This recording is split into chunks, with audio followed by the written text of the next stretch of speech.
ओम कृष्णाय वासुदेवाय हरे परमात्मने प्राणतः क्लेश नाशाय गोविंदाय नमो नमः। रचा है सृष्टि को जिस प्रभु ने, रचा है सृष्टि को जिस प्रभु ने, वही ये सृष्टि चला रहे हैं।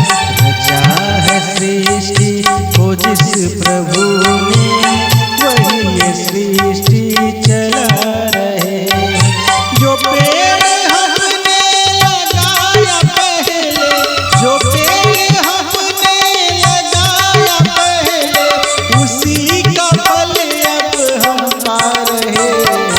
रचा है सृष्टि को जिस प्रभु ने, वही ये सृष्टि चला रहे हैं। रचा है सृष्टि को जिस प्रभु ने, वही ये सृष्टि चला रहे हैं।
प्रभु